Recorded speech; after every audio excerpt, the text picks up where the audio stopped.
Давай, отче. Мир вам. Мир вам. Мир вам. Това е светена вода. Сенот се разплакал. Мир вам. Мир вам. Мир вам.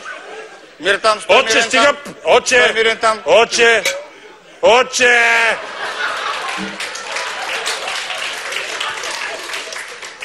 Аз съм отец на фарфори. Избрах си това име, защото преди 20 години се ме фарфорих с попадията. По-проклето нещо вие не сте виждали. Какво? По-проклето нещо от попадията вие не сте виждали. Да Кои ние? Вие. Уж всички сме Божии чеда, ма тя от дявола да го яда. Вече съм сигурен, че в райската градина Ева освен ябълката е изяла и змята да го ява.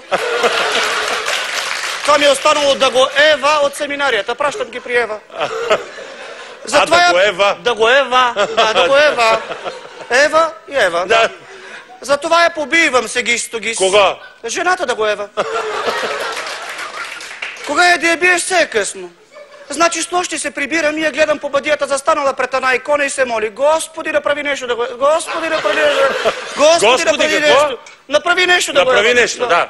Това е мръсница. На началника се оплаква от мене да го ева. Иначе с радост венчавам хората. Да не съм аз, само аз, дето този дет се е минал. Нали? Спомня си, веднъж бях отишли двама млади, ма булката грозна като Свети Георги Змея. Мяза на гранясала мекица да го ева. Дъвкана, те изплюта. Кой това, бе? Булката. Булката? Да, като на Георги Змея. Ама дъжелица е като на Георги китарата. Викам си, като се арестали хората, що да не се вземе да го ева. Върви тържеството празнично, роднини плачат. Аз както си реда, питам, съгласни ли сте да вземете тази жена да го ева? А младоженица се приближи така до мен и вика, дядо Попе, можеш ли да ми предложиш нещо по-добро бе да го ева? Да пази Господ! Не ме разбирайте погрешно. Аз обичам жените. Значи като видя хубава жена, мандалото ми хлопва да го ева. Отраслото все едно камбаните Александър Невски бият.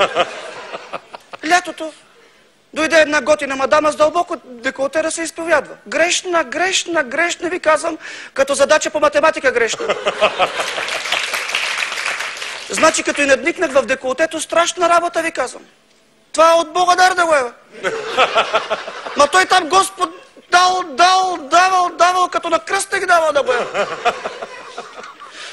Гледам в деколтето, кръстя се и повтарям, Боже, Боже, Боже, Боже. А от небето се чу глас. На фарфори! Най-после да ме повикаш да видя нещо, което си струва да го ева.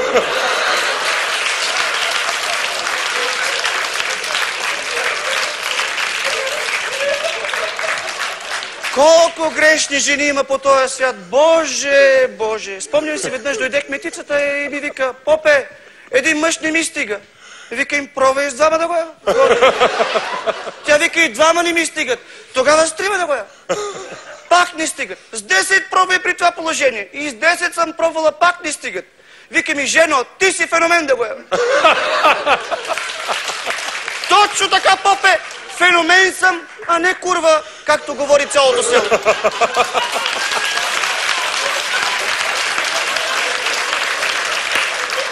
Ама иначе не. Не всички жени са такива да го... Не. Спомням си една двойка младоженци се женят в църквата, ама момичето честно, нали? То се пазило за след сватбата.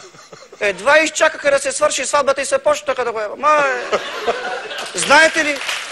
Знаете ли колко неудобно се получи в църквата? Всякакви хора идват в църквата. Даже и Гуньо простия и той идва. Викам си, виж какво нещо е вярата да го ева. Гледай какво нещо е. Ама той идвал за друго. Една миналата седмица влезе в църквата и започна да духа свещите. Викам, бе, Гуньо, какво правиш, бе, го ева? Какво е това нещо, бе? А той се хили и вика, имам рожден ден. Боже! Боже, Боже, сами се унищожим, Боже. Той и аз съм имал издънки. Спомням си на едно кръщане, взех бебето, сложи го във водата и започва да го поливам с един черпак. Майката като видя, дойде и ми вика: дядо Попе, така с черпака ли трябва да се кръщава детето? Аз си викам: не трябва с черпак. Ама ела да бръкнеш с голи ръце ти в тази вряла вода. Боже. Иначе най-съм доволен, че успявам да накарам младите хора да повярват в Господ. Ей на, онзи ден срещам двама, дето бях ги венчал. Викам: помози Бог. А мъжа вика: дядо Попе, воистина помози Бог в първата брачна нощ. Защото в брачното ложе бяхме като на църква. Тя се съблече, а аз се прекръстих. После аз се съблякох и тя се прекръсти.